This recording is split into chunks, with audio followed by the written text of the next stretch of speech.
You're exhausted from trying. Every relationship the same script. You reach, they pull away. Or worse, they reach, and your body freezes. You tell yourself, I'm broken, I'm too damaged, it's too late.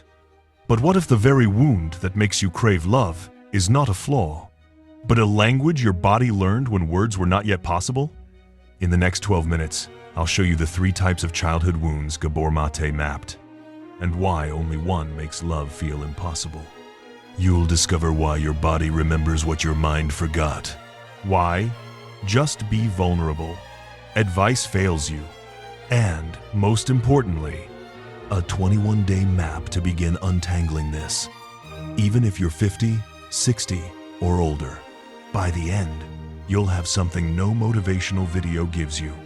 Clarity without bypassing. Hope without pretending. Let's begin where it started, before you had words to defend yourself. Perhaps you recognize this. You enter a room and immediately scan faces who's safe, who's not. A text goes unanswered for 2 hours, and your nervous system screams abandonment. Someone offers genuine affection, and you find reasons to distrust it. This is not paranoia. This is not you being too much or too sensitive. Dr. Gabor Maté spent decades asking one question that changed everything. The question is not, what's wrong with you? The question is, what happened to you? Because none of us are born afraid of love. We come into the world wired for connection. Babies don't doubt whether they deserve care. But when that care is unpredictable, dismissive, or absent, the nervous system takes notes. And here's what most people miss.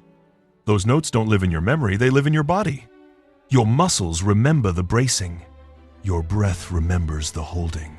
Your heart remembers the waiting. Gabor Maté calls this implicit memory, the kind you cannot think your way out of, because it was written before you could think. And here's the part that changes everything. Not all childhood wounds create the same pattern. There are 3 types, and only one makes love feel truly impossible. Let me show you. Imagine your nervous system as a smoke alarm. Its job?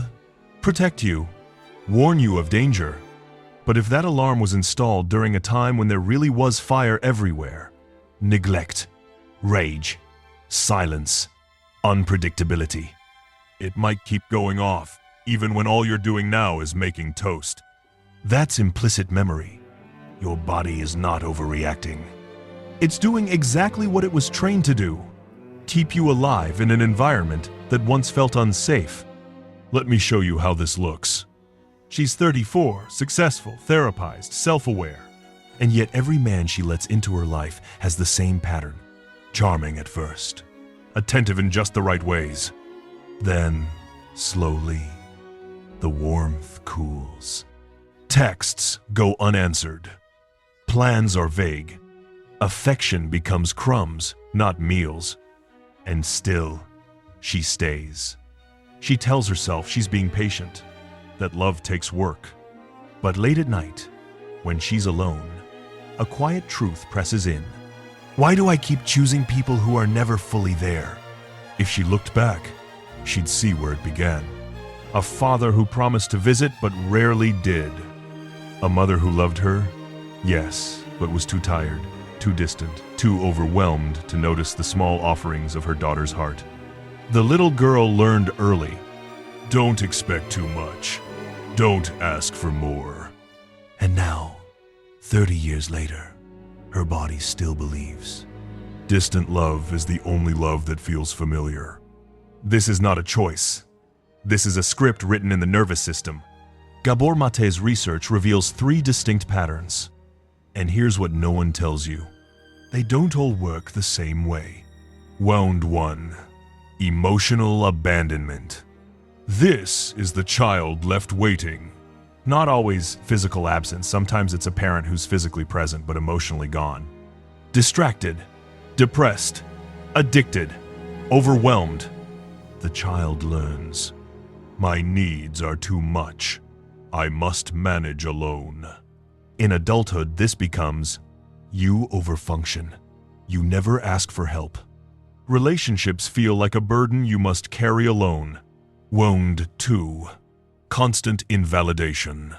This is the child told their feelings are wrong. Stop crying. You're too sensitive. That didn't hurt. The nervous system learns. What I feel is not real. I cannot trust my own experience. In adulthood, this becomes, you second-guess everything. You apologize for having needs. You let others define your reality. Wound 3. Conditional love.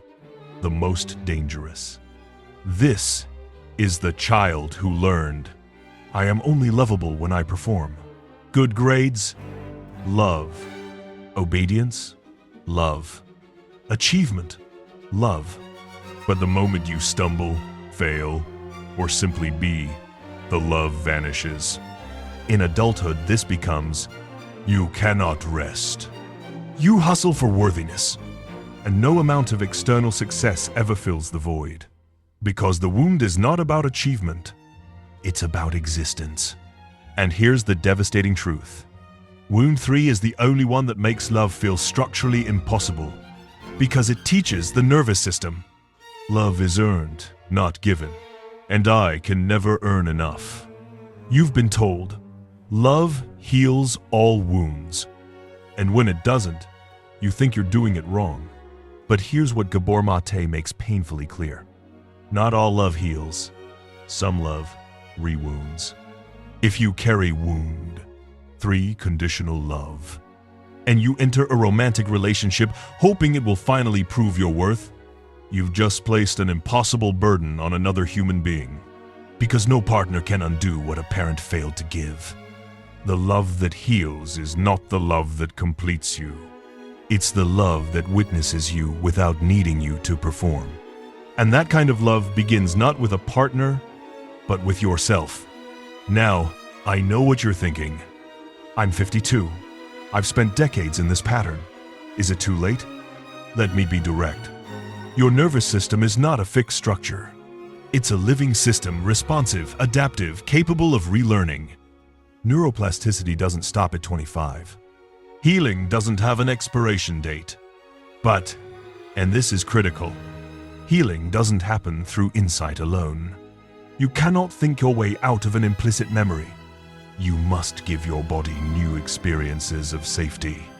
And that's where the 21-day map comes in. This is not a cure. This is a practice. A way to begin rewriting the script your body learned. Week 1. Recognition.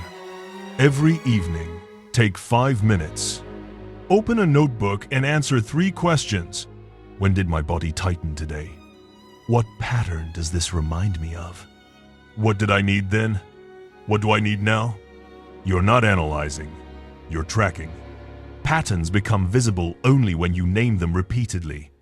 Week 2. Regulation. Now that you see the pattern, give your nervous system a new experience.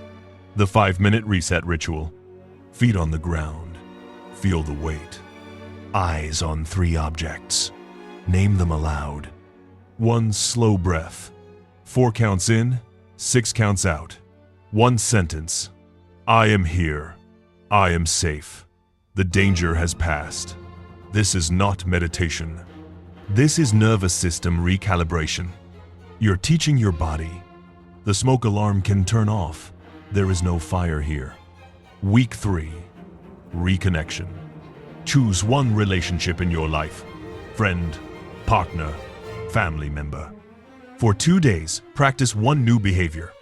If you usually over-explain, say less. If you usually stay silent, speak 1 truth. If you usually chase, pause and let them come to you. Watch what happens. Not to judge them. To see if your nervous system can tolerate something different. If your body stays calm, good. If your body panics, also good.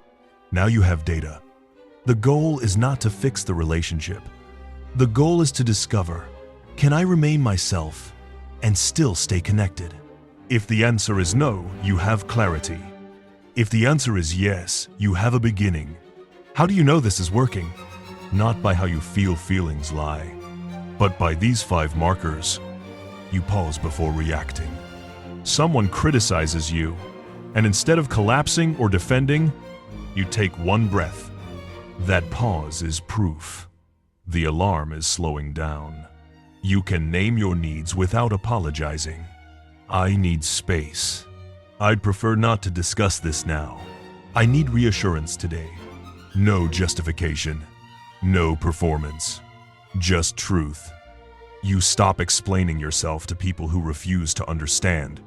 You realize not everyone deserves access to your inner world. And that's not cruelty, it's discernment. You sleep deeper. Your body finally believes. The day is over. I can rest. You notice small joys again. Morning light, the taste of coffee, a bird outside the window. Because when the nervous system stops scanning for danger, it can finally notice beauty. Let's return to where we began. You are not broken. You are not too damaged. And it is not too late. The wound that makes love feel impossible was never about love. It was about safety. And safety is not found in another person's approval. It's rebuilt slowly, quietly, in the moments you choose yourself. One pause before reacting. One boundary without apology. One breath that says, I am here, and that is enough. If this resonated, the next video goes deeper. We'll explore the one relationship pattern that keeps you trapped, and the single question that breaks it. Until then, practice this. When the alarm goes off, when your chest tightens, when love feels impossible again, place your hand on your heart and ask, what happened to me? Not what's wrong with me. What happened? And then, gently, answer, the danger has passed. I am learning to let love in. Not because I've earned it, but because I exist. The wound may explain you. It does not define you. Gabor Maté.